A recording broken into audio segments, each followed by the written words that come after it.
Good morning, ladies and gentlemen. Welcome to my new video.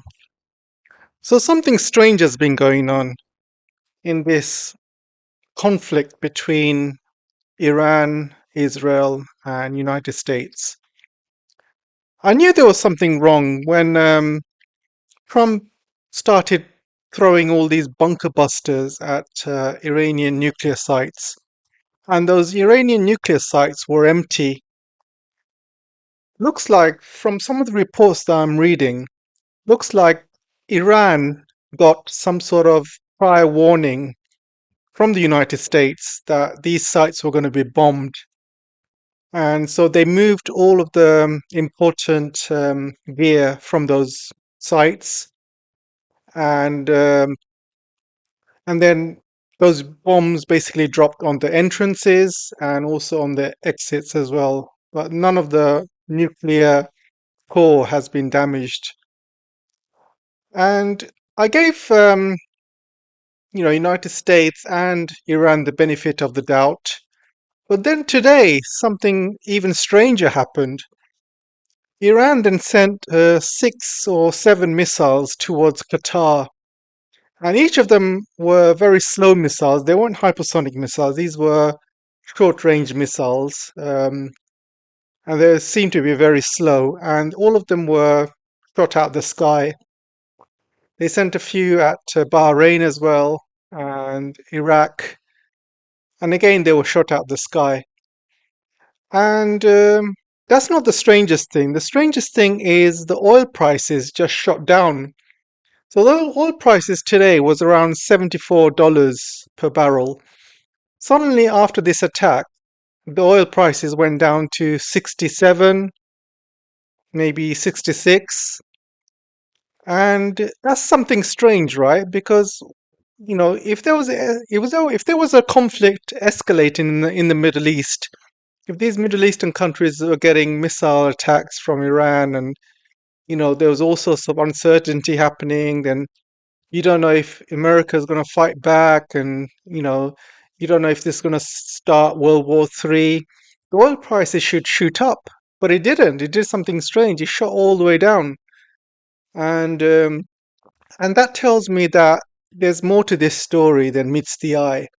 I think what really happened is somebody from the United States, and I don't mean Trump, by the way, because I don't think he's that clever.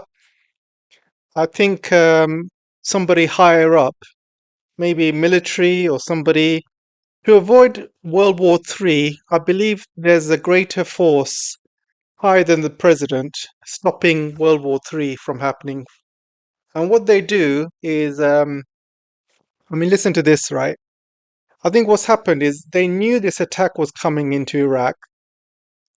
So somebody above Trump, or maybe from the military, called Iran beforehand, said, okay, we're going to bomb these 3 nuclear sites, make sure it's completely empty, make sure you guys, you know, um, do as much evacuation as you can.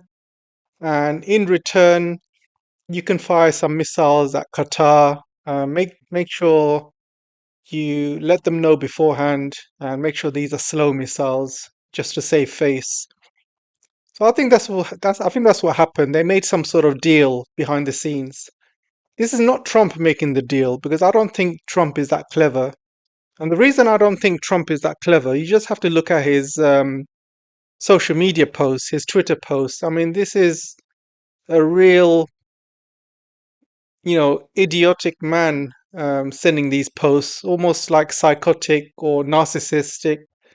There is no way he can think of 5D chess or anything like that. So I don't think Trump is that capable to be that clever.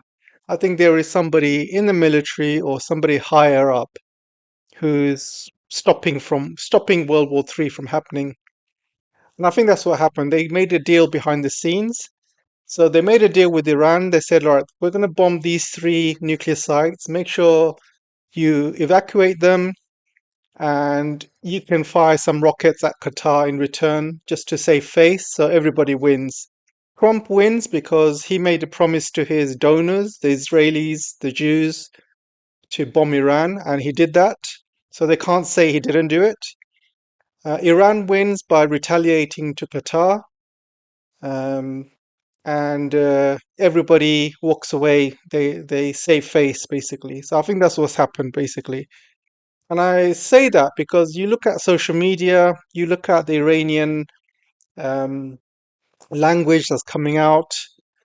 You look at the language coming out of the rest of the Middle East, and the rest of the Middle East are not in on it, by the way. I don't think they know about this plan. I think this is purely an American and Iranian plan. I don't even think the Israelis knew about it. So I think this is a step just done just to avoid escalation, just to avoid a world war. So I think that's what's happened, and this is why the oil prices shot down because this was a de-escalating move rather than an escalating move. If it was an escalating move, you would have seen oil prices shoot up, but it didn't. Stock prices also rallied as well, so you know that there's something going on behind the scenes, manipulation, and gold prices kind of stayed steady. So you have to look at the markets to see what's really happening behind the scenes. You have to follow the money. So I think that's what happened. It happened a few times as well before with Iran. I think I think True promised to when they fired Israel previously last October. I think that was planned as well. Um, so so that's what's happening behind the scenes, guys. So I think Iran is in on it. I think America's in on it, and don't believe what you see in the news. I think you have to follow the money. So let me know what you guys think. I will say that Israel and Iran, the conflict that they are having is real. I don't think there's anything like made up about that because Israel is assassinating the Iranian leaders. They're hitting hospitals, killing innocent people, and Iran is doing the same. They're attacking, infrastructure in Israel. Attacking, people are dying. So I think what's happening between Israel and Iran is real. I don't think there's anything made up about that.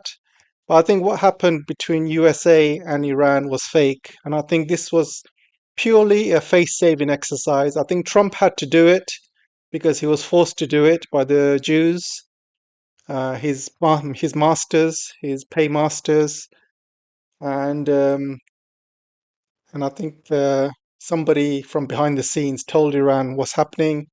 And I think Iran made some sort of silly gesture trying to attack Qatar today, and you can see the result. These Qatari missiles, it was more like a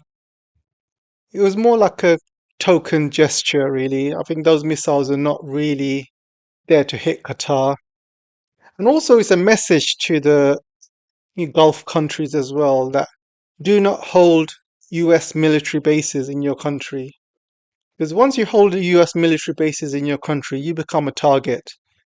And I don't understand why so many countries hold military bases in their country, US military bases in their country. I mean, those bases only benefit United States. It doesn't benefit that country. If there's a war and United States uses that base to, mount attacks on the enemy, then that base becomes a target and that country becomes a target.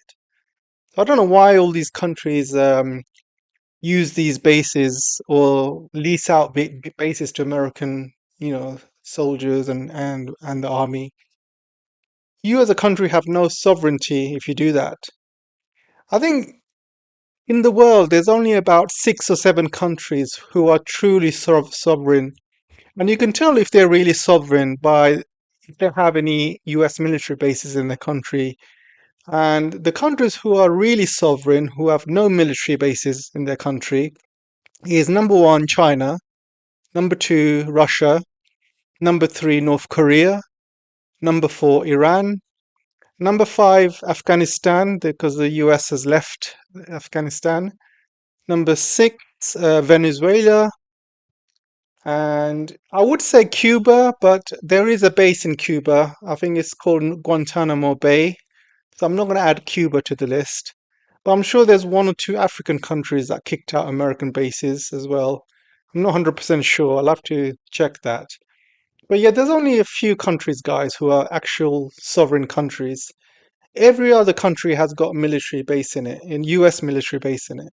And that country, if there's a world war, that country is in danger. If you're housing US military bases, you become a target. And it really is bad news, guys. So that's all I wanted to talk about today. So let me know what your thoughts are, and yeah, let's chat on the comment section. Thank you very much.